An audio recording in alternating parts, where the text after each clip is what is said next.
Bonjour à tous, je suis ravi de vous retrouver pour un nouveau numéro de Kairos. Kairos, le podcast opportun, l'émission qui tombe à pic, l'interview qu'on attendait avec impatience, peu importe la façon dont vous l'appelez. L'important, c'est que vous restiez fidèle à ce rendez-vous. Aujourd'hui, j'ai le grand plaisir de recevoir un nouvel invité, Pascal Gervat. Pascal, bonjour à toi. Bonjour, bonjour à tous. Très content Pascal, d'être merci. avec vous aujourd'hui. Ouais, Et merci Pascal, pour l'invitation. merci beaucoup, Pascal. C'est moi qui te remercie d'avoir accepté cette invitation pour ce numéro. Est-ce que tu pourrais rapidement et brièvement te présenter à nos auditeurs? Tout à fait. Donc, mon prénom c'est Pascal, mon nom de famille c'est Gervas. Je suis un chirurgien digestif. Je me suis formé d'abord en Suisse et ensuite aux États-Unis, dans le domaine de la chirurgie colorectale. Et puis après, je me suis intéressé à la chirurgie de l'obésité. Parce que simplement c'est devenu une chirurgie qui est de plus en plus prévalente et en m'intéressant à la chirurgie de l'obésité, je me suis en fait secondairement intéressé au problème de l'obésité, ce qui n'a absolument rien à voir. Et je me suis rendu compte que, au fond, on a beaucoup d'explications sur comment traiter, comment améliorer les choses, enfin, on tente de trouver des explications thérapeutiques, mais en fait, on comprend mal le problème.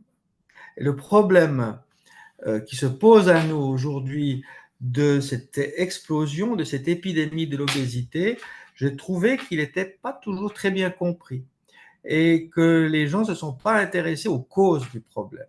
Or, les causes du problème seront celles qui offriront, je pense, à l'avenir des possibilités de trouver des solutions. Oui, c'est intéressant ce que tu dis parce que justement, je trouve que ta démarche, elle est un peu à rebours d'un certain positionnement, d'une certaine médecine allopathique, c'est-à-dire que bien souvent, on traite une symptomatologie sans remonter jusqu'aux causes.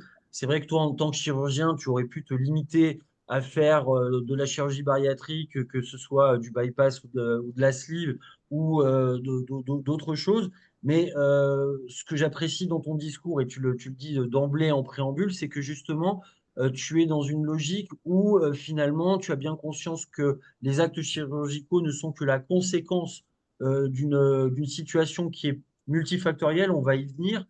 Et c'est moi, c'est ce discours qui m'intéresse, et c'est dans ce contexte-là que je voulais qu'on ait cet échange. D'autant plus que tu fais et tu as fait preuve d'une volonté de clarification et de pédagogie en écrivant un bouquin qui, de mémoire, date de l'année dernière, hein, juin 2023, si je ne dis pas de bêtises, qui s'intitule La société du surpoids. Est-ce que tu peux nous en parler brièvement? Et puis ensuite, on reprendra un petit peu justement les grands axes méthodologiques que tu as utilisés dans le déroulé de ce livre. Alors, effectivement, j'ai écrit ce livre à l'époque du Covid parce que j'ai eu un peu de temps pour moi. Et puis, ça m'a permis, au fond, de faire des recherches et d'essayer de déterminer, de trouver une logique, une progression dans les événements sociétaux, nutritionnels et métabolique qui nous a amené à la situation actuelle. Et en réfléchissant au problème, je me suis rendu compte qu'au fond, c'était assez logique, il y avait un enchaînement d'événements qui explique qu'aujourd'hui, 20% à 30% des citoyens de ce pays sont obèses. Et la première question qu'on doit se poser, à mon avis, c'est de se dire, mais au fond, personne n'a envie d'être gros. Au fond, les gens deviennent gros à l'insu de leur plein gré, pour reprendre une formule célèbre des dopés cyclistes. On devient gros sans le vouloir. Et l'idée qui a toujours prévalu et que moi-même j'ai incorporée dans ma pratique au début, c'était que les gens qui étaient obèses étaient des gens qui étaient responsables de leur état. Alors que, au fur et à mesure que je me suis intéressé au problème, j'en suis venu à l'idée que en grande partie, ce sont des victimes d'un système et des victimes d'un système qui, au fond, a énormément changé depuis les années 1980. C'est à ce moment-là qu'on a vu apparaître l'épidémie aux États-Unis. En Europe, on a eu un petit peu de retard, mais il s'est passé quelque chose dans notre façon de nous alimenter à la fin du XXe siècle. C'est absolument clair. Et à partir de ce moment-là, j'ai fait un travail en fait d'enquêteur pour savoir qu'est-ce qui s'était passé et comment euh, les modifications dans le système de l'agroalimentaire avaient eu un tel impact sur la santé métabolique de la population. Alors justement, tu as daté cette période de bascule à la fin des années 80. Concrètement, qu'est-ce qui s'est passé? Qu'est-ce que tu as trouvé dans tes Alors, recherches à la fois, je dirais, historiques et sociologiques? Parce qu'il y a aussi cette dimension sociologique hein, qu'il ne faut pas oublier. si tu veux, Daniel, je vais commencer par essayer de comprendre les équilibres qui régissent notre rapport avec la nourriture. Il faut comprendre la maladie, qui est une maladie et qui est chronique, de la façon suivante. Il y a deux systèmes. Il y a un système qui consomme de l'énergie et il y a un système qui en produit. Le système qui consomme de l'énergie, c'est notre organisme. Et ce système qui est un métabolisme extrêmement perfectionné n'a pas changé depuis des millions d'années. On métabolise la nourriture exactement comme nos ancêtres de Cro-Magnon.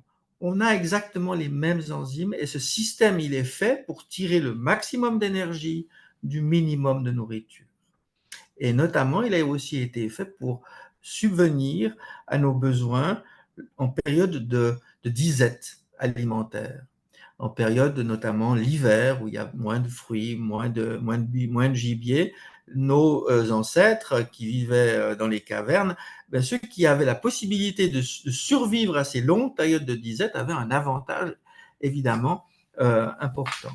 Et donc on a ce système qui est notre machine interne, qui est un système antique, préhistorique, qui est confronté avec un système qui produit de l'énergie.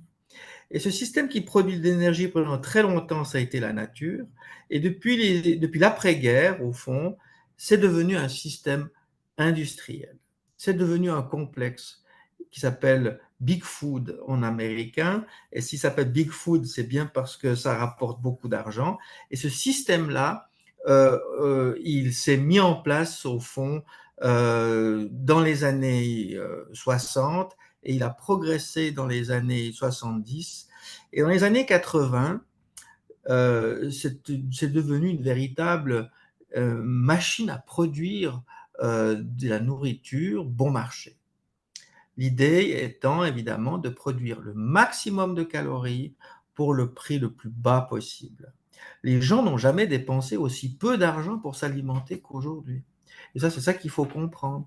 Et la production de calories par l'industrie est aujourd'hui telle qu'on pourrait nourrir probablement 8 à 10 milliards d'individus sur Terre.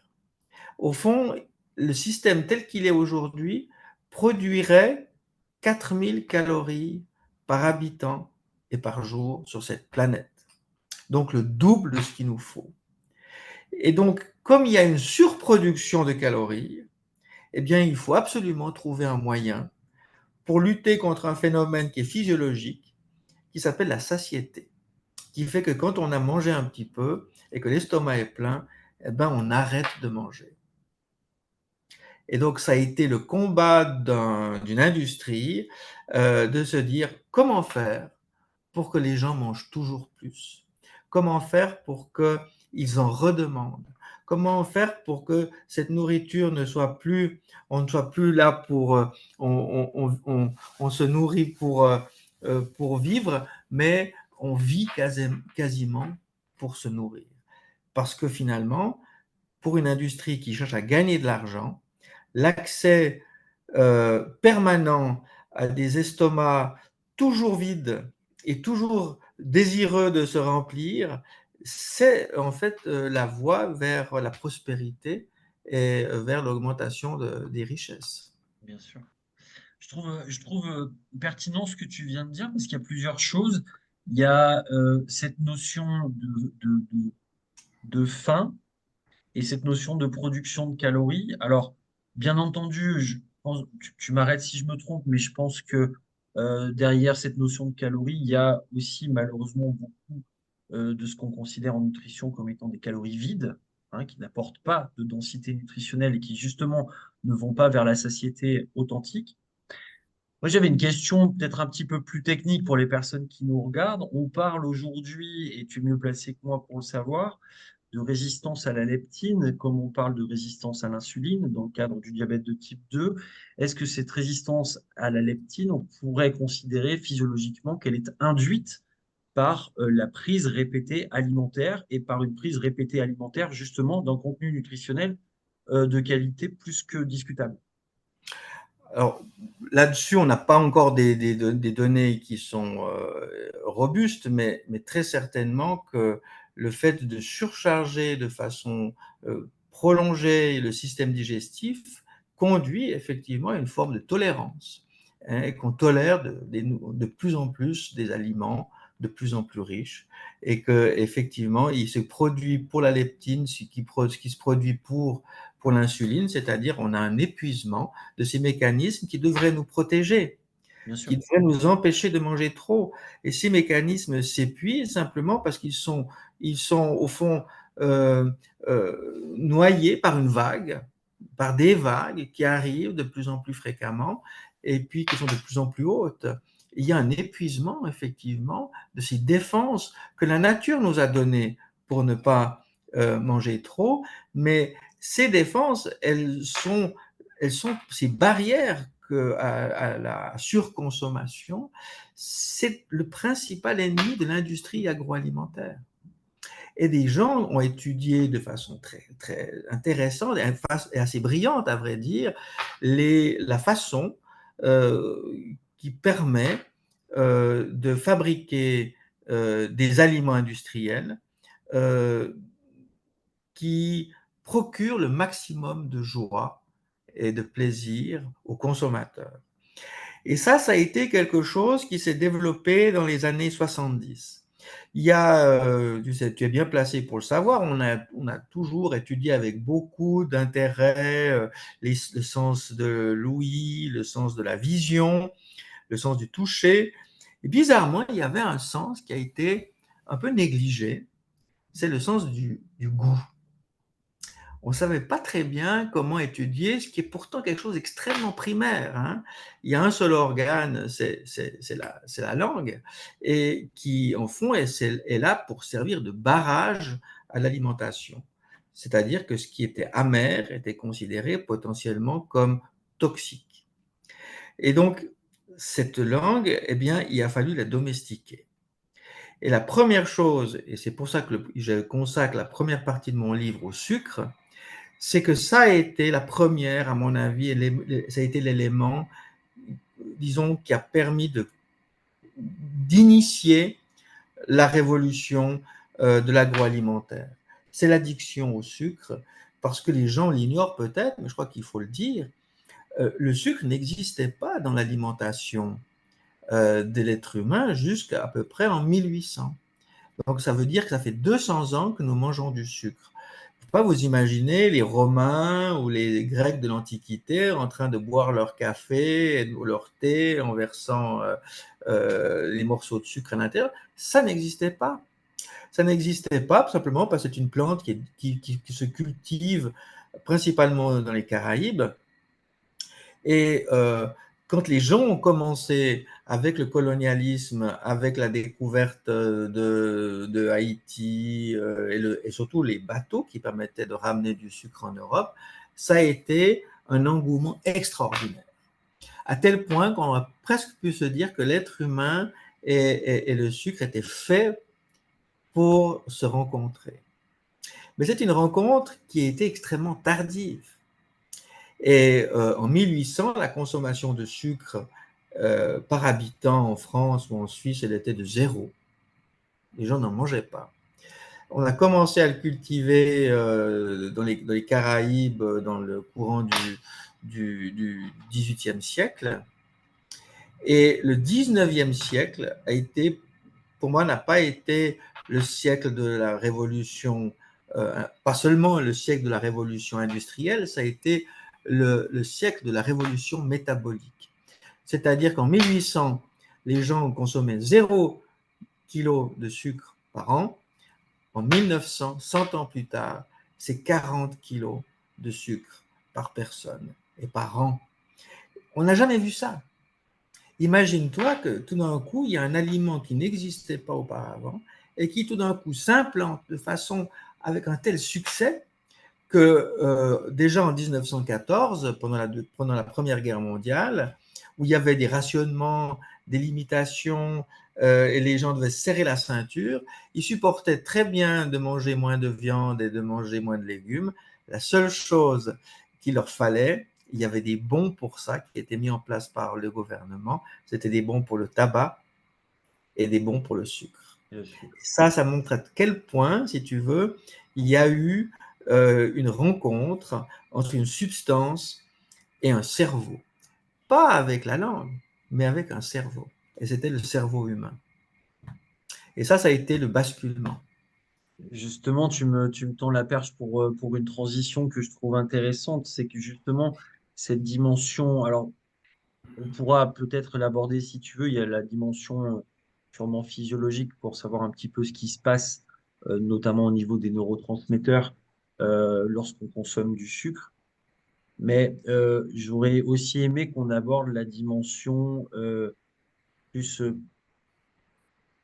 psycho-émotionnelle et presque sociologique qui est justement autour de cette notion de sucre. Alors je précise quand même que Pascal, tu parles du sucre blanc raffiné issu de la canne à sucre, parce que évidemment que dans l'Antiquité, on utilisait des moyens de sucrer comme le miel, mais évidemment là, on parle du sucre blanc qui a quand même et je dirais oui, qui est empreint de nocivité. Hein. J'ai souvenir de cette expérience célèbre qui a été faite en France, je ne sais plus dans en quelle année, où on avait deux groupes de rats, certains étant soumis à de la cocaïne, d'autres à du sucre. Et en fait, on s'aperçoit que l'addiction au sucre est bien plus forte que à la cocaïne. Qu'est-ce qui se passe physiologiquement dans notre cerveau? On sait qu'on active le circuit de la récompense. Est-ce que ça se limite simplement à ça? Je pense que c'est déjà beaucoup. Hein, C'est déjà énorme, bien sûr. si on comprend que le sucre a des récepteurs au niveau du système nerveux central, on a tout d'un coup un moyen de modifier les comportements. Bien Hein, sûr. et ça, c'est ça qui est important. Alors, l'expérience, moi, qui m'a le plus intéressé, elle est assez intéressante parce qu'elle est faite par un physiologiste qui s'appelle Zucker. Zucker, ça veut dire sucre en allemand. Ouais. Et c'est un physiologiste de Columbia et qui a fait une expérience tout à fait intéressante avec des rats qui avaient amplement assez à manger. Ils avaient une diète avec leurs petits granulés comme ça. Ils étaient dans une cage, ils avaient assez à manger et on leur donnait à boire. Et il y avait deux bouteilles, une bouteille avec de l'eau et une bouteille avec de l'eau sucrée. Eh bien, les rats, correctement nourris, préfèrent toujours la bouteille avec de l'eau qui contient du sucre. Si on a fait une deuxième expérience et on leur donne, toujours dans les mêmes conditions, soit une bouteille qui contient de l'eau avec de l'aspartame et de l'eau avec du vrai sucre, ils hésitent un peu plus longtemps. Pendant 1 ou 2 jours, ils boivent tantôt à l'une, tantôt à l'autre de ces bouteilles, mais finalement, au bout du 3e jour, ils préfèrent le vrai sucre. Et puis alors, l'expérience, et c'est pour ça que ça a été publié dans le meilleur journal scientifique du monde, Nature, ils ont décidé de regarder ce qui se passe quand on supprime les récepteurs au goût qui se trouve sur la langue des animaux. C'est-à-dire que le rat qui est dans sa cage et qui va boire ne sent pas par la langue le goût du sucre. Eh bien, même s'il n'a pas le goût du sucre sur la langue, il va quand même boire la solution qui contient du sucre parce que le sucre, au fond, induit une réponse au niveau de l'intestin qui envoie un message au cerveau. Et donc, ça, c'est la preuve absolue, si tu veux, que l'addiction au sucre ou le goût des boissons sucrées est inscrite de façon ontologique, au fond, dans notre façon de nous comporter. Et c'est pour ça que c'est si dur de maigrir et de faire des régimes, parce que ça ne dépend pas de la volonté. C'est quelque chose qui est quasiment inscrit dans notre capital génétique. Et donc, en faisant ça, on a un comportement qui est quasiment reptilien, dont on n'est même pas conscient. C'est intéressant que tu parles de cette notion de capital génétique parce que ça devance un peu la question que je voulais te poser à ce propos. Est-ce que tu penses que cette composante quasiment émotionnelle est aussi liée à une composante, je dirais, probablement inconsciente, mais quasiment régressive qui va peut-être nous rappeler l'allaitement originel, parce que c'est souvent quelque chose qu'on entend, un argument qu'on, qu'on, qu'on peut lire, qu'on peut croiser parfois. Est-ce qu'il y a un vrai lien, selon toi, entre justement cet acte d'allaitement et cette réceptivité? D'ailleurs, on sait que tu as parlé de la langue tout à l'heure, les tout jeunes enfants, les bébés, ont une sensibilité quasiment uniquement en termes gustatifs, uniquement au sucré, hein, sur la partie avant de la langue. Est-ce que tu valides aussi cette possibilité-là? Oui, je crois qu'il y a, il y a des phénomènes qui sont inscrits dans nos comportements et qui se font après, qui deviennent des comportements automatiques, hein. Mhm. Et certainement, tu as raison, hein, il y a on parle toujours d'aliments de confort, hein. Tu as déjà entendu parler de ce terme. Ouais, Euh, absolument. je crois que dans l'alimentation, il y a quelque chose qui est du domaine du calorique, hein, donc, bon, on a besoin d'énergie pour pouvoir fonctionner, mais il y a une énorme composante émotionnelle. Bien Et sûr, d'ailleurs, on n'a qu'à voir à quel point la nourriture, le fait de manger ensemble, a toujours été associé à une forme de bonheur collectif. complètement. Et dans la Bible, on n'arrête pas de manger. Et le fait de manger avec quelqu'un fait que tu lui fais confiance, hein, que ça devient un ami. C'est une forme d'intégration sociale. Et c'est Complètement. pour ça que c'est si dur de modifier les comportements de ce type, parce que si tu veux, là, on va un petit peu avancer par rapport à ce qu'on avait, on n'en est plus aux causes, mais quand tu dis aux gens, par exemple, bon, bah écoutez, le tabac c'est mauvais pour la santé, il faut absolument que vous arrêtiez de fumer. Ben, les gens, ils peuvent assez facilement intégrer cette information. Puis ils comprennent surtout que le tabac est quelque chose d'inutile et qu'il y a pas mal d'effets nocifs qu'ils constatent eux-mêmes. Et donc on peut, et ça n'a pas été facile hein, déjà d'essayer de faire en sorte que les gens fument moins. Mais on y est arrivé. Par contre, ça va être extrêmement difficile de faire que les gens mangent moins. Parce que quand il faut manger. Et donc, 3 fois par jour, les gens se retrouvent, ils ont la mauvaise habitude de s'alimenter. Et ce besoin de s'alimenter, à ce moment-là, il est conditionné par ce qu'on leur offre. Et les gens choisissent, malheureusement, font très souvent des mauvais choix, mais ils sont excusables parce qu'au fond, on vit dans un système qui guide ces mauvais choix. Et, euh, et j'en parle dans mon livre de cette chose qui est absolument, qui m'a fasciné, je pense que toi aussi, c'est l'omniprésence à la télévision des émissions culinaires. Hein, je consacre un chapitre à Top Chef Ah ouais, ouais. et, j'avais lu à l'époque, et moi aussi j'aime beaucoup Top Chef, tout le monde adore Top Chef, et Mhm. les gens regardent Top Chef en mangeant des chips devant Ouais. leur écran. Énorme paradoxe, ouais. Énorme paradoxe. Les gens font beaucoup moins la cuisine qu'avant. Oui. et ils regardent des émissions culinaires qui sont des émissions où on met en évidence la nourriture comme une espèce de luxe. Et Autre, alors, autre paradoxe, Pascal, je me permets de t'interrompre parce que ça m'y fait penser à l'évocation de Top Chef. Tu dis qu'aujourd'hui, effectivement, tout le monde est fan de ce type d'émission alors que de moins en moins de gens font la cuisine. Dans le même ordre d'idée, aujourd'hui, quelle est la pièce centrale d'un bien immobilier que les gens veulent visiter ou rénover? C'est la cuisine. Alors que je vais être un peu excessif, mais plus personne ne l'utilise. dans la cuisine, surtout ce qu'ils veulent, c'est un énorme frigidaire. La taille des C'est vrai frigidaires, aussi, tu as raison. Oui, quand on a vécu aux États-Unis, j'ai été particulièrement impressionné de voir que le frigidaire était quelque chose qui était un meuble extrêmement important. Souvent, les parents, quand ils partent au travail, ils laissent des messages à leurs enfants sur le frigidaire parce qu'ils sont sûrs que les enfants vont passer devant avant de partir à l'école. d'accord. Ouais, ouais, ouais. La deuxième chose qu'il faut comprendre, c'est que le sucre a un problème. C'est que c'est un produit naturel. C'est un produit naturel, comme tu l'as dit, qui est issu de la culture de la canne. C'est une plante qui pousse très mal, ou même pas du tout en Europe, très mal aux États-Unis, sauf un tout petit peu en Louisiane, et qui a malheureusement la mauvaise idée de pousser dans des pays politiquement instables. Haïti, Cuba, la Jamaïque, enfin, et puis le Brésil.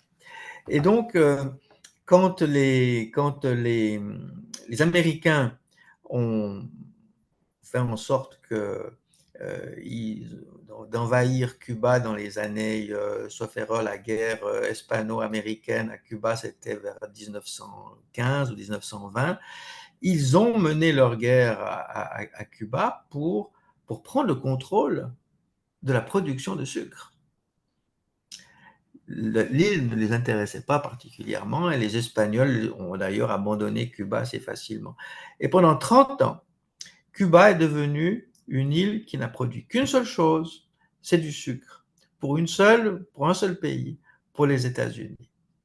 Et le jour où Fidel Castro est arrivé, eh bien, les États-Unis se sont retrouvés dans une situation terrifiante, c'est-à-dire que c'était 7 millions de tonnes de sucre par an qui leur échappaient. Et il a fallu trouver une autre façon de sucrer le Coca-Cola et les autres boissons sucrées qui étaient à l'époque, dans les années 50, un marché qui était en plein développement. Et donc l'idée des Américains, ça a été assez justement de dire, mais est-ce qu'on peut faire du sucre avec une plante qui pousse aux États-Unis? Parce que comme ça, on est sûr de pouvoir en produire assez. Et c'est pour ça que ce que les gens aussi ignorent, et que moi j'ignorais aussi, c'est que la plupart des sucres qu'on utilise aujourd'hui, qui est considéré comme un sucre naturel, vient du maïs. Et c'est ce sucre de maïs qui a été synthétisé euh, par la biologie au fond dans les années 70 et qui a été mis au point après au début des années 80, qui a été la grande révolution métabolique à mon avis, qui a été un des facteurs, parce que c'est multifactoriel, mais ça jouait un rôle majeur. C'est que de tout d'un coup, on a utilisé pour l'alimentation industrielle un sucre qui n'était plus un sucre qui était euh, un produit issu de la culture de la canne à sucre, mais au fond une substance qui est synthétique, qui résulte de l'action d'enzymes génétiquement modifiées sur du maïs génétiquement modifié, pour en faire une molécule de sucre qui n'est plus simplement une molécule de glucose et une molécule de fructose qui sont liées par une liaison chimique et qui sont responsables à moitié-moitié de l'équilibre de la molécule, mais en font un sucre avec 40% de glucose et 60% de fructose non liés par une réaction chimique. Et ce sucre-là, ça s'appelle le sirop de maïs. Il y a plusieurs noms, hein, parce qu'en fait, c'est un produit qu'on ne voit jamais. Oui, on C'est est complètement dans un ingrédient qui est ultra transformé. Souvent, on parle d'aliments ultra transformés. on a l'image un peu de la junk food, mais c'est vraiment quelque chose qu'on oublie, ce sirop de maïs, et qui rentre évidemment comme élément phare, je dirais, de la composition ou de la décomposition que nous propose l'industrie agroalimentaire. Et je suis obligé de faire le parallèle. Quand on parle de ça, je vois toujours les oies ou les canards qu'on gave, parce que finalement, le foie gras, ça n'est jamais qu'un foie cirrhotique. Comment est-ce qu'on les gave et qu'est-ce qu'on utilise comme céréales de préférence? C'est le maïs. Et il y a vraiment un lien de causalité, je trouve, entre les deux. C'est souvent quelque chose que je mets en avant auprès de mes patients ou des élèves auprès desquels j'enseigne en école de nutrition ou de naturopathie, parce que le parallèle me semble assez saisissant. Je profite de l'opportunité que tu me donnes pour parler aussi de quelque chose qui va tout à fait dans ce sens-là. C'est cette fameuse NASH, cette stéatose hépatique d'étiologie non alcoolique, c'est l'acronyme anglais. Euh, Pathologie, je dirais pathologie dans la pathologie, qui a complètement explosé. Et j'en parle parce que tu évoquais le Coca-Cola, les moyens de sucrer, les boissons gazeuses, les sodas, etc. Cette NASH, on l'appelle aussi parfois la maladie du soda. Est-ce que tu pourrais nous en parler un petit peu, nous dresser un petit peu le portrait à grands traits, et puis surtout, qu'est-ce que ça représente en termes d'épidémiologie dans un continent qui est les États-Unis que tu connais bien, et quelle est, je dirais, son importance et l'importance qu'on pourrait envisager que cette pathologie aura peut-être dans les décennies à venir en Europe occidentale? Alors, écoute, je suis content que tu me poses la question, Daniel, parce que c'est quelque chose d'effectivement que je considère comme très important. Il se trouve qu'aujourd'hui, dans ma boîte aux lettres, j'ai reçu une publicité pour un institut de radiologie. Je ne sais pas si on le voit à l'écran. Hein, donc, c'est pour nous dire, attention, venez faire des fibroscopies hépatiques parce que la maladie du foie gras affecte une personne sur 4 en Suisse. Hein. Alors, ça, c'est fondamental parce que, et ça permet de mieux comprendre aussi l'enchaînement des causes. Le NASH, j'ai fait mes études dans les années 80. La maladie n'existait pas. C'était une maladie qui n'existait pas, qui n'était pas enseignée. La première description du NASH, c'est 1999. Hein? Et NASH, ça veut dire au fond non-alcoolic steatohepatitis. C'est une inflammation du foie qui peut mener à la fibrose et à la cirrhose, qui n'est pas due à l'alcool et qui est effectivement quelque chose qui est apparu probablement au début des années 90 aux États-Unis, probablement au début des années 2000 en Europe, et qui aujourd'hui touche une personne sur 4. Est-ce que tu peux imaginer Énorme. en 20 ans, hein, et donc, quand il y a un tel changement, ces changements sont tellement rapides et tellement importants qu'effectivement, c'est forcément dû à une cause environnementale, tu vois, Bien sûr. c'est pas génétiquement, on n'a pas changé notre capital génétique en 20 ans, il y a quelque chose qui a changé. Et alors, ce qui est très intéressant, c'est que quand on étudie l'effet, alors on connaît bien l'effet de l'alcool sur le foie, et puis pendant très longtemps, on a négligé, à mon avis, la toxicité du fructose. Et on retrouve le fructose, la toxicité du fructose sur le foie. Et les gens qui ont commencé à faire des études sur le NASH ont eu pas mal de difficultés parce que très souvent, on a des gens qui mangent trop, qui boivent trop, qui boivent trop de coca, et c'est difficile de savoir au fond exactement quelle est la cause principale. Mais en gros, le fructose, c'est, comme dit un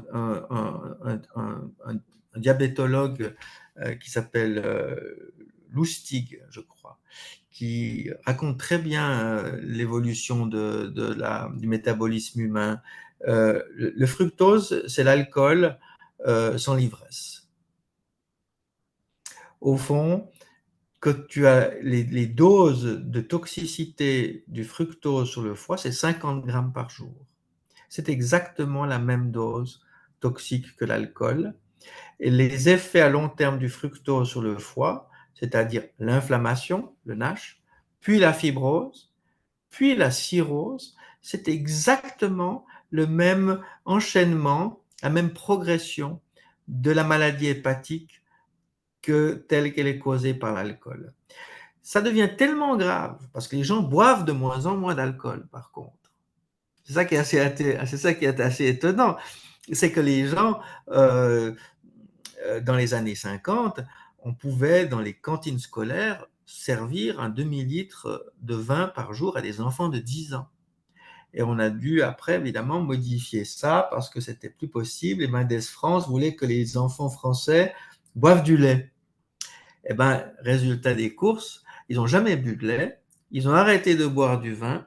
Et qu'est-ce qu'ils prennent pour le petit déjeuner maintenant? Ben, tu le sais bien mieux que moi. Hein, ils boivent. Alors en France, c'est comment ça s'appelle ces boissons? Red Bull ou du Ouais. Coca-Cola ou pire encore, des jus de fruits. Hein, il Mm. n'y a pas de pire qu'un jus de fruits hein, actuellement. Bon. Donc, le système est devenu, imagine-toi, tellement invraisemblable que cette maladie qui n'existait pas il y a 25 ans, ou peut-être qu'elle existait, mais on ne l'avait pas encore décrite, est aujourd'hui la première cause de transplantation hépatique aux États-Unis. Dans certains États, pas dans tous les États, mais dans les États pauvres des États-Unis, la première raison pour transplanter un patient cirrhotique, c'est pas parce qu'il boit, mais c'est parce qu'il a un H. Et qu'est-ce qu'on va utiliser comme foie, comme donneur pour transplanter ces pauvres personnes qui ont un H? On va utiliser le foie des toxicomanes qui ont fait des surdosages à l'oxycontin. Oh mon Dieu. Et donc, imagine que tu as d'un côté le Big Pharma qui a infiltré la question de l'antalgie et des médicaments antidouleurs dans la population américaine au point de créer, je crois qu'il y a 30 ou 40 000 morts par an par Oui, surdosage de c'est ça. l'oxycontin. Oui, c'est un Et scandale d'État.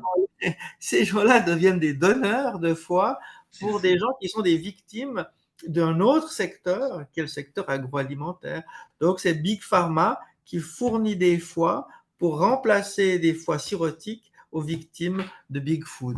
C'est incroyable. Oui, oui, Et oui. donc, la dimension que ce problème a atteint, à mon avis, est inédite. Je n'ai jamais vu, je ne pense pas qu'on verra jamais des modifications dans l'état de santé d'une population survenir de façon aussi rapide, à tel point que des générations comme la mienne, toi tu es beaucoup plus jeune que moi, mais comme une génération comme la mienne, a vu complètement changer le profil métabolique des gens qui soignent. Et on pourrait parler de la chirurgie de l'obésité et de son succès. Justement, c'est génial parce que tu me tends des perches à chaque fois. Est-ce que justement, toi, si je dis pas de bêtises, pas loin d'une trentaine d'années de pratique professionnelle, donc de consultation, sur 3 décennies, en quoi est-ce que le profil a changé, au-delà même, je dirais, de la prévalence des individus et des pathologies? En quoi est-ce que le profil type de quelqu'un qui vient en consultation chez le docteur Gerva a changé? Est-ce que l'âge a diminué? Est-ce que les pathologies sont bien plus évoluées? Est-ce que leur évolution se fait sur un laps de temps plus court et avec, je dirais, une manifestation clinique et symptomatologique beaucoup plus intense? Est-ce que tu peux nous en dire un peu plus? Alors, oui, d'abord, il faut bien comprendre que la chirurgie de l'obésité, ça a été l'œuvre d'un seul homme, en fait, un Italien qui s'appelait Scopinaro, qui a eu très longtemps le record du monde de survie après une chute sans parachute. Sans Ah ouais, parachute, son parachute s'était pas ouvert. Il avait sauté de, je crois, 2000 mètres au-dessus de l'aéroport de Malpensa à Milan et il a survécu. Et depuis, il s'est considéré, il est mort l'année passée, il s'est toujours considéré depuis comme en fait quelqu'un qui avait une mission. Et c'est lui qui a dit, ma mission, ça sera de faire maigrir l'humanité. Et comme il était chirurgien, il a beaucoup travaillé pour savoir quelle était la meilleure intervention pour pouvoir faire maigrir les gens. Mais pendant très longtemps, le monde médical a été extrêmement réticent à accepter cette chirurgie.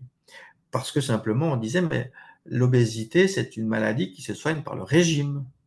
Ça ne se soigne pas par la chirurgie. Ils n'avaient pas tout à fait tort, hein. Et puis après, on a dit, bon, peut-être qu'on peut le soigner avec la chirurgie, mais alors, il faut que ce soit des cas très, très sélectionnés. Alors, on a sélectionné les super obèses, d'abord, les gens qui avaient un indice de masse corporelle au-dessus de 50 ou 40. Et puis, on s'est rendu compte, mais je ne vais pas faire ici un peu l'apologie de cette chirurgie parce que elle en a pas besoin, à vrai dire. Maintenant, c'est presque 20, en France, c'est 20% des opérations de chirurgie digestive, c'est la chirurgie de l'obésité. 20%. Alors que C'est c'était énorme. 0% il y a 30 ans. C'est devenu quelque chose d'extrêmement important. Il y a des cliniques entières qui sont d'ailleurs avec des chirurgiens qui sont extrêmement brillants, hein, qui ne font que ça.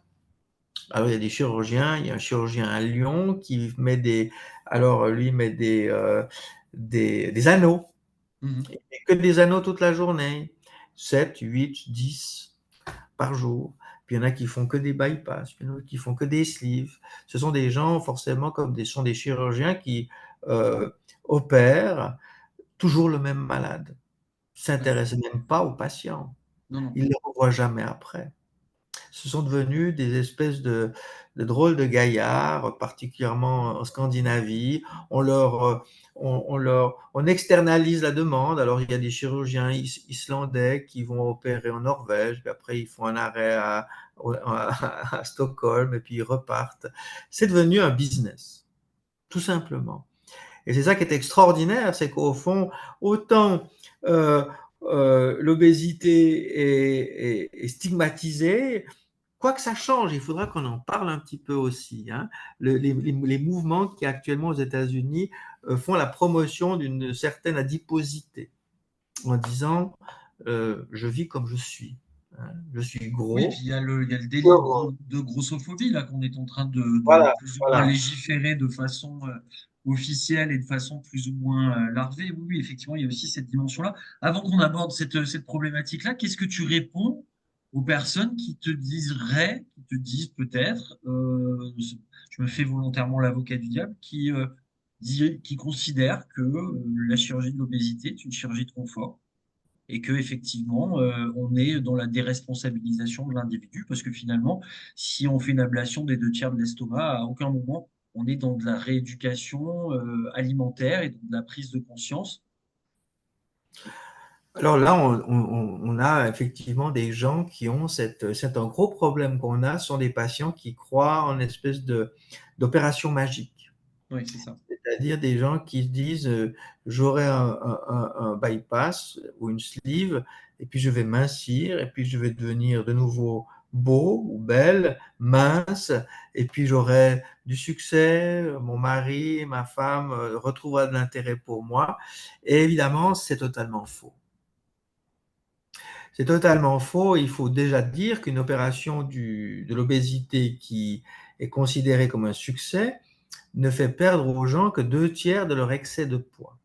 Donc, si quelqu'un d'un mètre 80 pèse 120 kilos, on peut considérer qu'il a 40 kilos de trop, eh bien, il ne va pas revenir à 80 kilos, à son poids idéal, hein. Il va passer de 120 à 100. Donc les gens, finalement, sont un peu des fois déçus. Il y a beaucoup de gens Mm. qui sont très déçus, simplement parce qu'ils ont des attentes qui sont disproportionnées. On essaie de leur dire, ben écoutez, vous savez, oui, vous allez perdre du poids, alors vous n'allez pas en perdre, vous n'allez pas revenir à un poids normal, mais même avec 20 kilos de trop, vous allez avoir plus de facilité à vous déplacer, plus de facilité à faire un petit peu de sport, et puis certaines fois, ça peut aussi avoir un effet, et qui s'est devenu vraiment intéressant d'ailleurs, c'est que, alors que c'était une opération qui était effectivement une opération qui visait essentiellement à faire perdre du poids, on s'est rendu compte avec le temps et de façon un peu empirique que c'était aussi une intervention qui remplissait un rôle métabolique, c'est-à-dire que ça permettait de guérir le diabète. Et ce qui est très intéressant, c'est que les gens ne s'y attendaient pas du tout.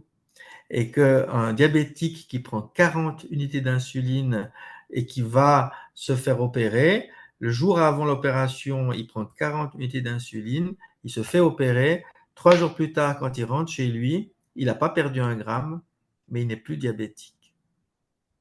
Et ça a été quand même quelque chose qui a beaucoup étonné les gens, c'est-à-dire qu'on s'est rendu compte que c'était plus une chirurgie du poids, mais c'était aussi une chirurgie métabolique qui pouvait des fois modifier les équilibres. Et tu vois comme c'est intéressant, parce que c'est l'inverse de ce qui s'est passé avec les médicaments, avec l'Ozempic ou avec le Wegovy. Ça, c'était des médicaments qui étaient au départ programmés pour soigner les diabétiques, et que de façon empirique, les gens ont dit ah ben, ça va bien, mon diabète est contrôlé, mais alors, qu'est-ce que j'ai maigri? J'ai perdu 15 kilos. Et c'est assez intéressant de voir, si tu veux, cette espèce de combinaison qu'il y a entre le diabète et l'obésité, et puis les traitements qui, en voulant influer sur un aspect, améliorent l'autre. Et donc, au point où aujourd'hui, ces médicaments dont on parle beaucoup euh, sont en rupture de stock. C'est-à-dire que les diabétiques n'en trouvent plus pour soigner leur diabète parce qu'il y a une ruée par des gens qui ne sont pas diabétiques mais qui veulent perdre du poids. Oui, c'est vraiment intéressant ce que tu dis parce qu'on comprend bien finalement le déroulé qui est un petit peu le fil rouge de toute notre conversation et de la façon dont tu décris ce phénomène. Il y a un peu cette illusion que on est arrivé à cette situation par une certaine forme de fatalité alors qu'on a bien compris que ce n'est qu'une succession de mauvais choix, d'éléments multifactoriels, mais qui conduisent à une situation où finalement les gens se retrouvent un petit peu dos au mur et ne comprenant pas ce qui leur arrive, ou ne comprenant, mais en tout cas l'interprétant comme une fatalité, ils espèrent pouvoir faire machine arrière avec un médicament miracle. Après, j'ai envie de te dire, et encore une fois, je me fais l'avocat du diable, est-ce que c'est pas aussi un petit peu le travers dans certains discours allopathiques qui maintient volontairement justement dans cette notion de béquille chimique et donc quelque part de déresponsabilisation des individus. Et ça permet aussi de boucler la boucle, pour revenir sur les premiers échanges de cette conversation, c'est que finalement, on est toujours et uniquement concentré dans le souci de faire taire le symptôme sans finalement revenir à la problématique causale, à l'étiologie première. Je suis tout à fait d'accord avec toi, tu as raison. J'irais même plus loin. On a même des fois l'impression qu'au niveau sociétal, euh, il y a presque un intérêt à ce que les gens soient de plus en plus gros. Alors, tu peux Euh, développer un petit peu? eh bien, bon, ben, d'abord, il y a un intérêt économique, hein, On a c'est-à-dire bien que compris, oui. ça, je ne vais pas revenir là-dessus, mais il est estimé que le marché des régimes qui ont toujours fait preuve à répéter de leur inefficacité. Bien Le sûr. marché des régimes aux États-Unis seulement, c'est 50 milliards par an. Ouais. D'accord? Hein. Donc, on comprend bien que là, il y a déjà quelque chose qui tient du domaine. Et donc, il y a des gens qui ont fait des régimes toute leur vie. Il y a des gens qui, tous les ans, changent de régime et puis font un autre régime. Et ça rapporte de l'argent. La chirurgie rapporte beaucoup d'argent. La chirurgie rapporte beaucoup d'argent, les médicaments rapportent beaucoup d'argent, et puis les gens finalement qui sont obèses, qui sont trop gros, sont des gens assez, on en voit, moi je vois souvent, je suis assez fasciné par les adolescents obèses. Les adolescents obèses qui sont des gens très passifs, Ouais. tu vois, sont des Très gens docile. extrêmement dociles. Et oui. Moi, j'ai Et vraiment l'impression que, si tu veux, les grands révoltés, les grands révolutionnaires, c'était toujours des gens qui étaient un peu assoiffés de beaucoup de choses, mais qui mangeaient peu. bien Hein. sûr. Et là, on C'est drôle a que tu parles de ça parce que moi j'ai aussi une formation issue je dirais du monde de la naturopathie. En naturopathie, tu connais peut-être les tempéraments hippocratiques, des quatre grands tempéraments, le nerveux, le sanguin, le bilieux et le lymphatique. Effectivement, j'ai bien cette image de l'ado lymphatique comme ça qui est avachi, je l'imagine, dans ton bureau de consultation. Et puis, à l'inverse, effectivement, on a plutôt le nerveux ou le bilieux qui est effectivement le grand révolté dont tu parles, qui n'a pas du tout le même morphotype et pas du tout non plus, je dirais, le même mindset. Et puis, à la lumière de ce que tu dis, effectivement, on comprend mieux pourquoi, là aussi, je ne veux pas généraliser, mais certains décideurs, certains acteurs des pouvoirs publics ont tout intérêt aussi à avoir davantage un profil type de gens qui psychologiquement sont plus versés dans la docilité que dans la réflexion et dans la révolte. Absolument. Absolument. Et donc, au fond, c'est une situation comme elle est actuellement, elle s'est stabilisée. Ce qui est intéressant, hein, il faut le noter, c'est que on avait un peu le peur, en voyant les courbes de l'incidence de l'obésité progresser énormément dans la première décennie du 21e siècle. On avait peur que ça continue à progresser. Et puis en fait, non. On a une espèce de plateau actuellement, et disons que l'obésité sévère, l'obésité morbide a l'air d'être quelque chose qui se stabilise. Mais par contre, ce qui est tout à fait intéressant, si on regarde les courbes de poids, ce que personne ne met en évidence, c'est qu'il y a une quantité, la principale catégorie actuellement de gens représentés dans la population, de morphotypes, c'est les gens en surpoids, c'est-à-dire qui ont un indice de masse corporelle entre 25 et 30. Je voulais appeler d'ailleurs mon livre un léger surpoids, parce que c'était un terme qui m'a toujours fait beaucoup rire. Et on est arrivé à une situation où les gens qui ont un IMC normal sont simplement une minorité. Donc la normalité de l'IMC C'est actuellement devenu une marginalité. Ouais. est devenue marginale. Les gens qui ont un IMC aujourd'hui, qui ont 20, 21, 22, c'est des triathlètes, c'est les danseurs du ballet Béjart, c'est ces mannequins anorexiques qu'on voit sur les podiums de la Fashion Week. Euh, Ce sont certains cyclistes, hein, puisque là le poids est important pour Mhm. quand on monte un col, où certains cyclistes ont des comportements, euh, disons, anorexiques quasiment, hein, alors que la population, elle, dans sa globalité, commence à avoir un indice de masse corporelle moyenne qui est entre 28 et 32. Alors, ce ne sont pas des gens dont l'obésité est sévère, forcément, tu vois, ce ne sont pas forcément des gens qui sont candidats à une chirurgie de l'obésité, parce que leur IMC est pas assez élevé, mais ce sont des gens qui sont trop gros et qui sont en bonne santé. Et ça, c'est quelque chose, enfin, qui sont en Qui bonne ont bien santé. tendance, j'ai envie de te dire. Voilà, mais ce que je veux te dire, c'est ça, c'est que c'est peut-être ce qu'il y a de plus, ce qu'il faut bien comprendre, c'est que le mouvement qui est en train de se mettre en place, c'est le mouvement de l'obésité heureuse. C'est-à-dire des gens qui disent, je suis, j'ai 30 de BMI, mais tous mes copains ont 35. Moi, je suis finalement le plus mince de tous. Et c'est ce qu'on voit très bien quand on va aux États-Unis. Hein, il y a vraiment plus grand monde qui est à un IMC normal, Mm. c'est-à-dire un IMC entre 20 et 25. La plupart des gens ont une surcharge pondérale évidente, mais ils se maintiennent avec un IMC entre 28 et 32. Et donc, ces gens-là, puisqu'ils sont majoritaires, commencent au fond à se dire, mais pourquoi maigrir? Pourquoi changer? Pourquoi faire des efforts finalement? Parce que je suis bien, je vais chez mon docteur, j'ai un cholestérol qui est sous contrôle, j'ai pas de diabète, j'ai pas d'hypertension, et donc euh, je vais pas me gâcher la vie en faisant des régimes. Et donc ça, c'est un mouvement qui est absolument extraordinaire, qui est en train de se développer aux États-Unis, c'est de dire, au fond, je suis fier d'être gros, je suis heureux d'être gros, je suis gros ou je suis grosse, mais voyez, je suis sexy.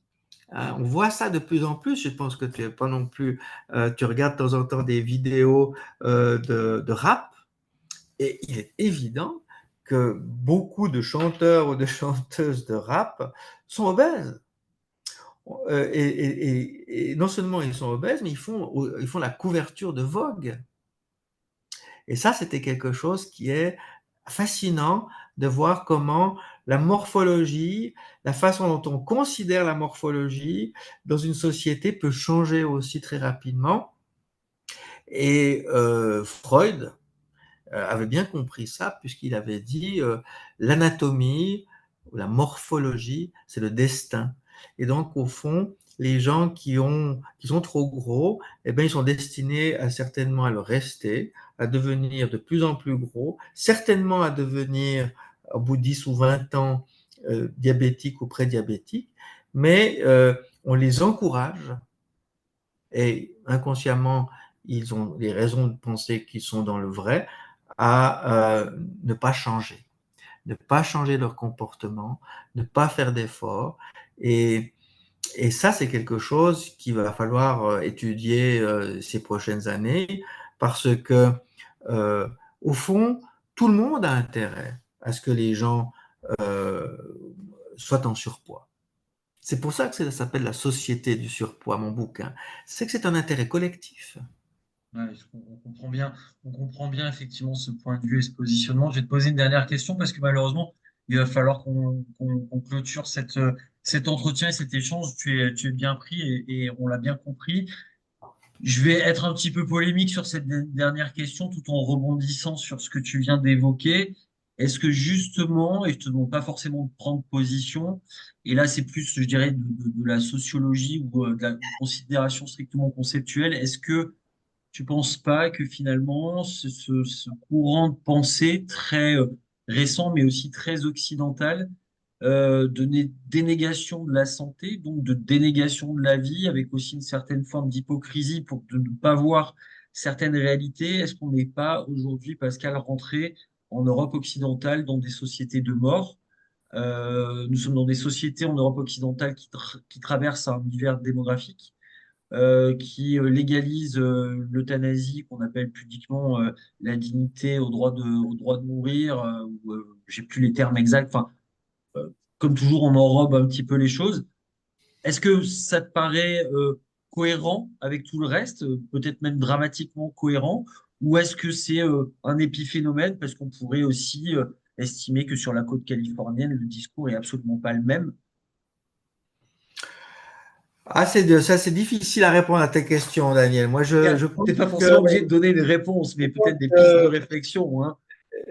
je pense que euh, il y a inscrit très profondément dans le cerveau de l'être humain l'idée euh, de fournir le moindre effort possible. Ça, Oui, c'est quelque chose qui est prouvé. Et donc, c'est le moindre effort intellectuel, mais aussi le moindre effort physique. C'est pour ça que c'est bien sûr. aussi difficile d'aller à la salle de gym quand on a fait une journée de travail. C'est pour ça que les gens qui, c'est prouvé, hein, donc quelqu'un qui achète un abonnement annuel à une salle de gym va en général entre 10 et 12 fois par an, hein. Hmm. Donc, on n'a pas forcément cette volonté de se sortir de sa condition. Et c'est pas forcément une pulsion de mort, je crois, c'est vraiment un besoin de confort. C'est un besoin de se rassurer. Les gens sont anxieux. Je pense que toi, tu le vois aussi dans ta pratique. Bien sûr. L'anxiété, elle est palpable presque. On n'a jamais vu autant d'adolescents dépressifs. On fait des cours à l'université pour soigner les étudiants de leur éco-anxiété. Et Ouais. il y a plein de raisons d'être anxieux, hein. Hmm. Et donc, vers quoi on se tourne dans ces cas-là? Eh ben, il y a quelque chose qui est très facile à trouver, hein. Et surtout quand on a 15 ans, c'est aller acheter un paquet de chips au magasin. Ouais, qui est un peu devenu aujourd'hui, là aussi, je vais être un peu dans la provocation, mais on est presque dans la méthadone du pauvre, hein, si j'osais l'expression. Hein. Exactement. À tel point que, et c'est allé tellement loin que, bon, là, on n'a pas eu le temps d'en parler, mais ça serait presque intéressant d'en faire une deuxième. C'est quelles ont été les mesures prises Ouais, dans les pays où la situation en termes de santé publique est devenue intolérable à cause de l'obésité, notamment de l'obésité des infantile. jeunes. Eh Ouais. bien, ils ont fait ça a commencé déjà au Mexique, ça commence déjà au Chili. Les aliments ultra transformés, c'est interdit à la vente aux mineurs. Ah ouais. Et donc, ils sont en train d'introduire en Amérique latine, on disait toujours, hein, Mexique, pauvre Mexique, si loin de Dieu, si près des États-Unis. Eh bien, Mhm. ils ont fait en sorte de défendre leur population en interdisant la vente des aliments ultra transformés aux mineurs de moins de 16 ans. Mhm. Mhm. Exactement la même stratégie qu'on a utilisée contre le tabac dans les années 80. Et ça, c'est quelque chose qu'il faudra peut-être rediscuter parce que Bien sûr. certainement que ces mesures-là, elles peuvent modifier quand même le comportement de la population. Ouais. Allons.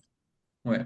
Ben, c'est super parce que tu me donnes effectivement une ouverture pour la suite et je pense que j'aurai grand plaisir à te recevoir à nouveau une prochaine fois, Pascal, pour évoquer ce qui est aussi, je dirais, la dernière partie de ton bouquin, à savoir ben, quoi faire maintenant, quelles sont les solutions, est-ce qu'une fois de plus, on doit s'en remettre à nous-mêmes, est-ce qu'il faut s'en remettre aussi au pouvoir public, est-ce que c'est finalement le travail conjoint des deux? Donc, ce sera avec grand plaisir d'évoquer aussi cette partie-là de ton bouquin et d'échanger avec toi.